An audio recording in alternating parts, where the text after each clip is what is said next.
আমাৰ ইউটিউব চেনেললৈ স্বাগতম জনাইছোঁ। আজি মই এটা অতি সাধাৰণ ৰেচিপি বনাবলৈ ট্ৰাই কৰিম। সেইটো হৈছে কচু পিটিকা।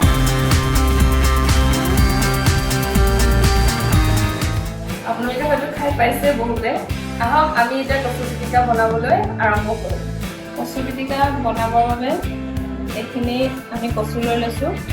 এতিয়া ইয়াৰ ঠাৰিখিনি গুচাই ল'ম।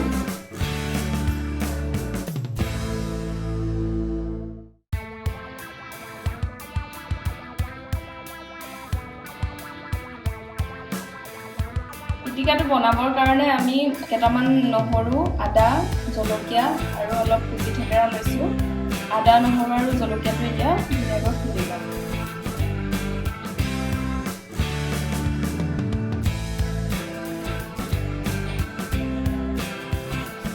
এয়া আমাৰ আদা, নহৰু আৰু জলকীয়াৰ পেষ্ট ৰেডি হৈ গ'ল।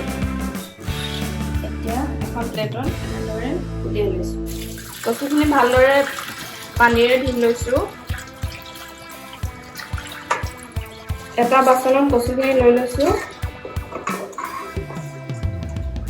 এতিয়া অলপ গৰম পানী কচুখিনি দি থৈছোঁ। 5 মিনিটমানৰ কাৰণে এইখিনি অলপ তিয়াই থৈ দিম।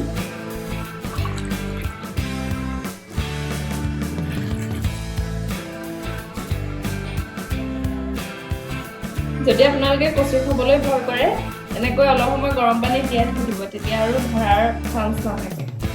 কচুখিনি এনেকৈ পানীখিনি পেলাই ল'ম। এতিয়া এটা কুকাৰত কচুখিনি ভৰাই লৈছোঁ। লগতে আদা, নহৰু আৰু জলকীয়াৰ পেষ্টটো দিছোঁ আৰু কুটি থেকেৰাখিনি দি দিছোঁ।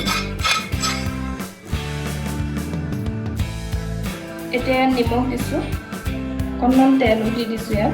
এতিয়া গোটেইখিনি বস্তু ইয়াতে দিয়া হৈ গৈছে। এতিয়া আমি ঢাকনিখন বন্ধ কৰি দিব লাগিব আৰু ইয়াতে পানী দিব নালাগে। এতিয়া ঢাকনিখন বন্ধ কৰি কুকাৰটো গেছত বহাই দিম। এতিয়া 4টামান চিটি মৰালৈকে আপোনালোকে ৰ'ব লাগিব। তাৰ পৰা আমাৰ কচু পিটিকা ৰেডি হৈ যাব। 4টা হুইচেল মৰাৰ পিছত অলপ সময় ঠাণ্ডা হ'ব দিছোঁ। তাৰপিছত এতিয়া আমি খুলি চাম। এয়া আমাৰ কচু ৰেডি হৈ গৈছে। এখন প্লেটত এনেদৰে উলিয়াই লৈছোঁ। এয়া আপোনালোকে দেখিছে আমাৰ কচু পিটিকা ৰেডি হৈ গৈছে। কচু পিটিকা শৰীৰৰ বাবে বহুত উপকাৰী, কাৰণ কচুত প্ৰচুৰ পৰিমাণে আইৰণ পোৱা যায় আৰু বহুত চিম্পলি এইটো বনাব পাৰি ঘৰতে। কচু পিটিকা বনাবৰ কাৰণে খুব বেছি কষ্টও নাই, বেছি মছলাও একো দিয়া নাই। আদা, নহৰু, জলকীয়া আৰু অলপমান তেল দি দিছোঁ। এইটো শৰীৰৰ বাবে বহুত উপকাৰী। আপোনালোকে নিশ্চয় এইটো ট্ৰাই কৰি চাব পাৰে। আপোনালোকে এনেধৰণৰ যদি চিম্পুল আৰু হেল্ডি খাদ্য খাই ভাল পায়, তেনেহ'লে আমাৰ চেনেলটো ছাবস্ক্ৰাইব কৰিব।